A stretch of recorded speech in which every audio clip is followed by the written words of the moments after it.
خیبر میں اور کئی قلعے تھے۔ خیبر کے قلعوں میں سب سے پہلے قلعے کا نام قلعہ نعم تھا جو فتح ہوا، لیکن اس میں محمود بن سلمہ شہید ہو گئے اور وہاں مال غنیمت میں بہت کم ملا، جسے رسول اللہ صلی اللہ علیہ وسلم نے بدستور سابق خمس نکال کر مجاہدین میں حصہ رسد تقسیم فرما دیا۔ ایک بات وہاں قابل ذکر یہ پیش آئی کہ جیسے پہلے بتایا گیا کہ یہودی عموماً گدھوں کا گوشت کھایا کرتے تھے، اور وہ بھی چونکہ اہل کتاب تھے اس لیے مسلمانوں نے وہاں انہی کی طرح ان کا گوشت استعمال کیا، لیکن جب اس کی اطلاع رسول اللہ صلی اللہ علیہ وآلہ وسلم کو ہوئی تو آپ صلی اللہ علیہ وآلہ وسلم نے گدھے کے گوشت کو مسلمانوں کے لیے حرام ہی ٹھہرایا۔ لیکن بعض علماء و فقہا نے اس کی توجہ یہ کی ہے کہ گدھا چونکہ عموماً بار برداری کے کام آتے ہیں، ٹرانسپورٹیشن کے کام آتا ہے، اس لیے گھوڑے کی طرح اس کا گوشت کھانا بھی اقتصادی مسئلے کے خلاف ہے، اس لیے متروک ہی ہونا چاہیے، اس کو ترک ہی کرنا چاہیے، یعنی اوائڈ کرنا چاہیے گھوڑے کے اور گدھے کے گوشت کو کھانے سے۔ بہرکیف صحیحین میں گدھے کے گوشت کی حرمت کے بارے میں جو حدیث حماد بن زید کی زبانی محمد بن علی اور جابر بن عبداللہ کے حوالے سے روایت کی گئی ہے، اس کے متعلق یہ بتایا گیا کہ یوم خیبر رسول اللہ نے گدھے کے گوشت کو مسلمانوں کے لیے حرام قرار دیا تھا، لیکن اگر وہ کہیں خیل در خیل یعنی بہت کثرت سے اور جنگلی ہوں تو اس کے گوشت کے استعمال کی وہ بھی سخت ضرورت کی حالت میں اجازت دے دی تھی، یعنی ایسا گدھا جو استعمال ہی نہ کیا گیا، جنگلی ہو اور وہ بھی سخت ضرورت ہو، بھوکے مر رہے، ویسی سچویشن میں استعمال کر سکتے بلکہ بولے تھے۔ ابن اسحاق فرماتے ہیں کہ انہیں یعنی وہاں موجود مسلمانوں کو رسول اللہ نے غزوہ بدر کے دوران میں 4 چیزوں کی ممانعت فرمائی تھی۔ ایک تو کسی حاملہ عورت کو زوجیت میں لینے کی، دوسرے پالتو گدھے کا گوشت کھانے کی، تیسرے کسی درندے کا گوشت کھانے، اور چوتھے مال غنیمت کی تقسیم سے پہلے اس کی فروخت کی، یعنی مال غنیمت ڈسٹریبیوٹ ہونے سے پہلے اس کو بیچ دینا، اس کی بھی ممانعت فرمائی تھی۔ غزوہ بدر کے دوران میں بہت سی چیزوں اور باتوں کی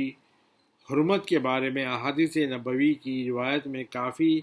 اختلافات پائے جاتے ہیں، تاہم حضرت احمد رحمۃ اللہ تعالیٰ کی پیش کردہ روایت آج تک محفوظ و مستند مانی جاتی ہے کہ حضرت علی بن انس سے بیان کیا گیا ہے کہ رسول اللہ صلی اللہ علیہ وآلہ وسلم نے غزوہ خیبر کے دوران میں ہمیں کسی عورت سے نکاح کے بجائے متع کرنے اور پالتو گدھے کا گوشت کھانے کی ممانعت کی تھی۔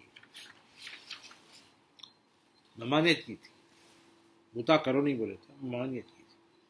بہرکیف فقہ نے اس حدیث کی تشریح کرتے ہوئے فتویٰ دیا ہے کہ آقا دو جہاں صلی اللہ علیہ وآلہ وسلم کی طرف سے متع کی ممانعت خیبر کی مخصوص حالات کی بنیاد پر کی گئی تھی، جبکہ کسی اور طویل سفر کے دوران میں متع کی اباحت درست تھی، اور ابن عباس نے حضرت علی کے حوالے سے بیان کیا ہے، واللہ اعلم۔ سہری وغیرہ کے بیانات کے مطابق 3 موقعوں کے لیے عورتوں سے مباشرت ممانعت کی گئی تھی، ایک تو غزوہ خیبر کے دوران، دوسرے عمرۃ القضاء کے موقع پر، اور تیسرے فتح مکہ کے موقع پر۔ دوسری روایت میں ان میں سے 2 مواقع غزوہ تبوک اور حجۃ الوداع بیان کیا گیا ہے۔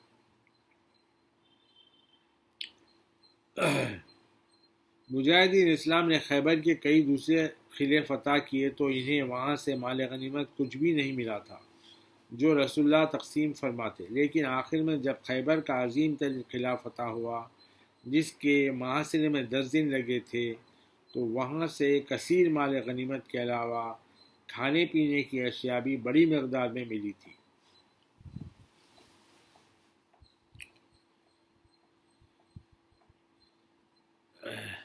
ایک دوسرے واقعے میں صفیہ بنت حی کا قصہ بیان کرتے ہیں۔ بنی نذیر کے یہودی خیبر میں جمع ہو کر برابر رسول اللہ کے خلاف کسی نہ کسی سازش میں ملوث اور اس آس پاس کے دوسرے قبائل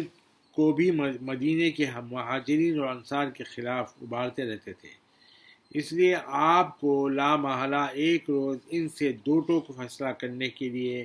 اپنے صحابہ رضوان اللہ اجمعین کو ساتھ لے کر مدینے سے وہاں کا رخ کرنا پڑا۔ یعنی خیبر میں بیٹھ کے اولا حرکتاں کرتے تھے رسول اللہ کے خلاف،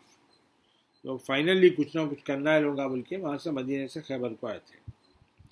خیبر میں اس وقت حی بن اخطب اور ابی حقیق یہودیوں کے سب سے زیادہ مالدار اور ان کے معزز ترین اشخاص سمجھے جاتے تھے، اور وہی وہاں کے سیاہ سفید کے مالک تھے، یعنی وہ کچھ بھی کرتے تھے۔ اس وقت سے کچھ پہلے صفیہ بنت حی سن بلوغ کو نہیں پہنچی تھی لیکن وہیں تربیت پا رہی تھی۔ حی بن اخطب کا ارادہ تھا کہ انہیں ان کے کسی چچازاد بھائی سے منسوب کر دیا جائے، اور جب رسول اللہ صلی اللہ علیہ وسلم خیبر پہنچے تو وہ اس سے چند روز پہلے ہی اپنے ایک چچازاد بھائی کی زوجیت میں آئی تھی، اور اسی دوران میں انہوں نے ایک روز خواب میں دیکھا تھا کہ چاند آسمان سے اتر کر ان کی خوابگاہ میں داخل ہو رہا ہے۔ یہ خواب جب انہوں نے اپنے شوہر کو سنایا تو اس نے ان کے منہ پر تھپڑ مار کر کہا، کیا تجھے یثرب مدینے کا شوق اور اس کے حکمران کی آغوش کی تمنا ہے؟ اس کے بعد ہی سے صفیہ کا دل خود بخود رسول اللہ کی طرف کھینچنے لگا تھا اور ان کے دل میں آپ کی غیبانہ محبت پیدا ہو گئی تھی۔ پھر خدا کا کرنا ایسا ہوا کہ جب حی بن اخطب کا قلعہ مجاہدین اسلام نے فتح کیا تو ان کا شوہر مسلمانوں کے 10 بدس لڑائی میں مارا گیا اور وہ مال غنیمت میں دوسری عورتوں کے ساتھ ایک کنیز کے طور پر لشکر اسلام میں لائی گئی۔ ابو داؤد فرماتے ہیں کہ جب خیبر میں گرفتار شدہ عورتوں کو جمع کیا گیا تو حضرت صفیہ رضی اللہ تعالیٰ عنہ کو، جن کے حسن و جمال کی خیبر میں پہلے ہی سے شہرت تھی، وہیہ کلبی نے اپنے حصے کی مال غنیمت میں رسول اللہ صلی اللہ علیہ وسلم سے صفیہ رضی اللہ تعالیٰ کو بھی مال غنیمت میں بطور کنیز مانگ لیا اور آپ نے انہیں ان کے سپرد فرما دیا۔ یعقوب بیان کرتے ہیں کہ صفیہ رضی اللہ تعالیٰ عنہ کو وہیہ کلبی کے سپرد کیے جانے کے بعد کسی شخص نے رسول اللہ سے عرض کیا، یا رسول اللہ، صفیہ بنت خریزہ وہ بنی نصیر کی سیدہ ہے، اس لیے مناسب ہوگا کہ آپ اسے اپنی کنیزی میں لے لیں۔ پھر جب کچھ دوسرے لوگوں کا بھی اصرار ہوا تو آپ نے وہیہ کلبی کو بلا کر ان سے فرمایا کہ اگر وہ کچھ خیال نہ کریں تو کوئی اور کنیز اپنے لیے پسند کر لیں اور صفیہ کو آپ کی خدمت کے لیے رہنے دیں۔ چنانچہ وہیہ کلبی نے فوراً ہی بخوشی آپ کی ارشاد کی تعمیل کر دی۔ اس کے بعد جیسا کہ ابو داؤد نے یعقوب بن ابراہیم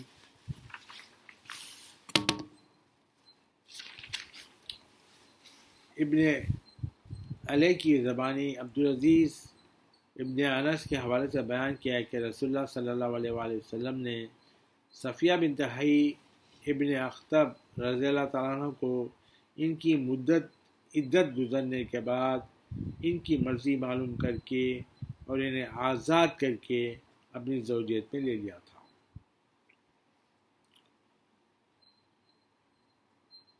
ابن انس نے بیان کیا ہے کہ رسول اللہ صلی اللہ علیہ وسلم نے وہیہ کلبی کو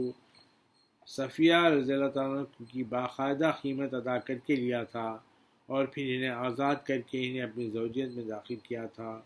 اور اسی طرح ان کے خواب کی انہیں تعبیر مل گئی تھی جو انہوں نے خیبر میں دیکھا تھا۔ یہ بات راویوں میں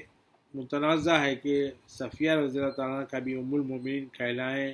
یا ہمیشہ رسول اللہ کی کنیزیں خاص طور پر مشہور ہیں، تو ام المومنین تھی۔ رسول اللہ صلی اللہ علیہ وآلہ وسلم سے اہل فدق کی درخواست۔ ابن اسحاق کہتے ہیں خیبر کے ایک قلعے کے علاوہ جسے مسلمانوں نے بزور فتح کیا تھا، دوسرے مختلف قلعوں کے رہنے والوں نے جب بخوبی محسوس کر لیا کہ ان قلعوں کا محاصرہ اگر مسلمانوں نے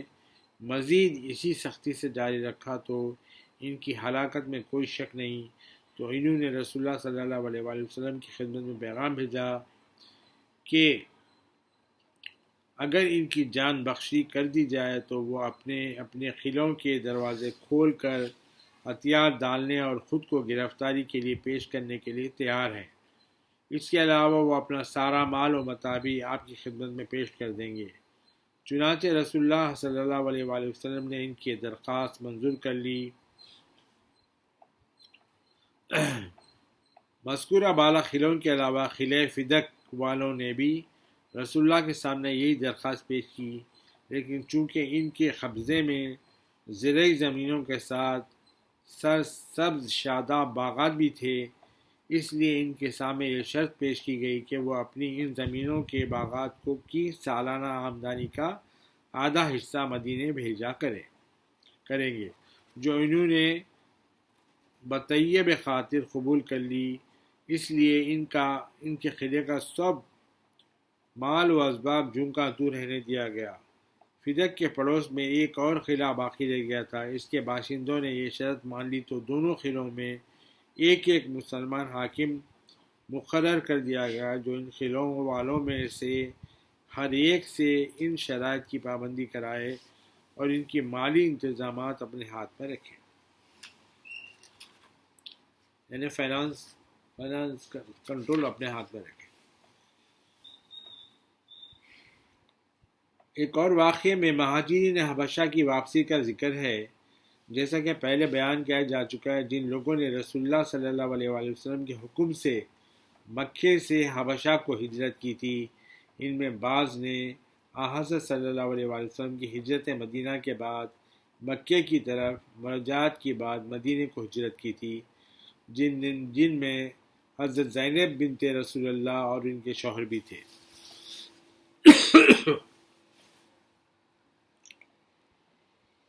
بخاری فرماتے ہیں کہ ان سے ایک کے بعد دیگر محمد بن علا اور بہت سارے صحابیوں اور ابی موسیٰ کے حوالے سے بیان کیا ہے کہ جب انہیں رسول اللہ صلی اللہ علیہ وآلہ وسلم کی مکے سے مدینہ کی طرف ہجرت کی اطلاع ملی، اس وقت وہ یمن میں تھے، چنانچہ پہلے وہ یمن سے حبشہ گئے اور وہاں سے نجاشی کے ذریعے کشتیوں کا انتظام کر کے مکے واپس آنے کی بجائے براہ راست مدینے کی طرف چل پڑے۔ ابو موسیٰ کہتے ہیں کہ اس وقت ان کے ہمراہ ان کی قوم کے لوگوں میں سے 52 یا 53 آدمی تھے۔ وہ بیان کرتے ہیں کہ جب وہ یمن سے حبشہ گئے تھے تو جعفر ابن ابی طالب رضی اللہ تعالیٰ عنہ کے پاس ٹھہرے تھے، اور پھر وہاں سے سب مسلمانوں نے جمع ہو کر مدینے کا رخ کیا تھا، لیکن مدینے پہنچ کر جب انہیں رسول اللہ کی وہاں سے خیبر کی طرف اطلاع ملی تو وہ بھی خیبر کی طرف روانہ ہو گئے، لیکن راستے میں ٹھہر گئے جہاں انہیں فتح خیبر کی اطلاع ملی تھی۔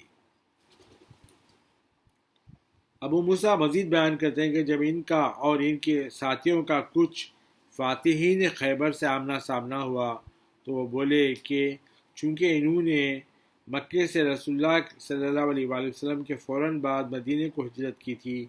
اس لیے وہ مہاجرین حبشہ پر سبقت رکھتے ہیں۔